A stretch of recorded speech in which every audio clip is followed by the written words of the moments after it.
Boker Tov, Erev Shabbat Shalom. Continuing now with the Halachot of Pesach, we discussed last time the Bi'ur Chametz, burning of the Chametz, and the Bitul after which. Now we'll continue and progress now into the Halachot of Leil HaSeder, the night of Pesach.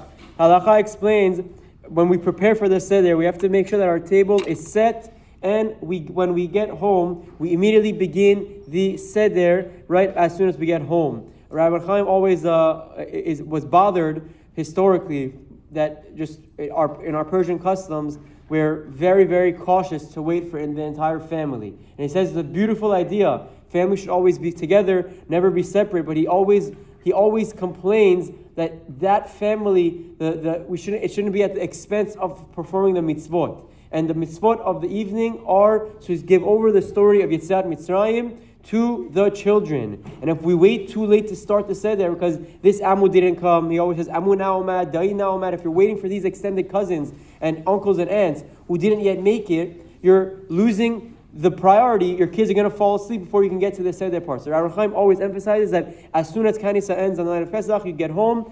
Ideally after Tzedek Chavim, which is around 15-20 minutes after sunset, which anyone who attends Kanisa won't be a problem. You get home, start the Seder right away to keep the kids engaged and excited and awake throughout the night. The Halacha explains that ideally we would do after Tzedek Chavim. Doesn't need to be Rabbeinu Tam. If someone needs to start by Shekiyah, it's fine, as long as he does the Haggadah after Tzedek Chavim. Both men and women are obligated to drink the 4 cups. There's mitzvah to even give some wine to the children, educate them in the mitzvot. Also, you want to keep them engaged and awake. So this is one of the evenings where it's promoted and it's encouraged. And the Gemara brings down to give them snacks and candies earlier in the night, so they get excited and get engaged. Why give them candy before dinner? And you can use that as a way to tell them the story of Yetziat Mitzrayim.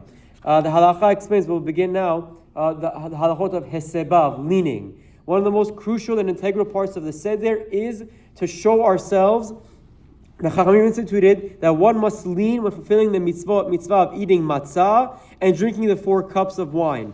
This is done in order to appear like royalty who used to eat while leaning. That's the opinion of Rashi. The Rabbi explains, why do we lean? Because it's a way to show our freedom from slavery as well. There are other reasons brought down.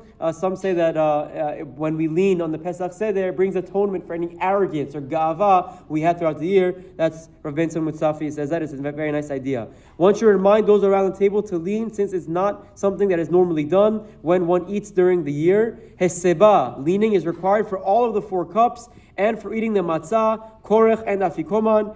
One who wants to lean during the rest of the meal is praiseworthy. However, one should not lean while reciting Birkat Hamazon, while reciting Kiddush. One is required to stand, and only once he's completed Kiddush, you should sit and lean while drinking. So again, some sit for Kiddush also, but the idea is when you drink the 4 cups of wine, and anytime you eat matzah, there is an obligation to lean. Now, how do you lean? This is a big discussion. To keep it simple and to keep it short, you lean to your left, not to your right. If you lean to your right, you're not yotzeh. We lean to our left. And ideally, we either prepare our table. We don't have like table cushions and pillows, but you want to lean. Don't lean forward on your lap. That doesn't count. Lean onto the side, whether it's slanted on your chair, or turn your chair to the side and lean on the chair like that, or position yourself on the table that you can lean on the table. All of these are fine as long as you are leaning to the left when drinking the wine and eating the matzah. Chazak baruch and Shabbat shalom.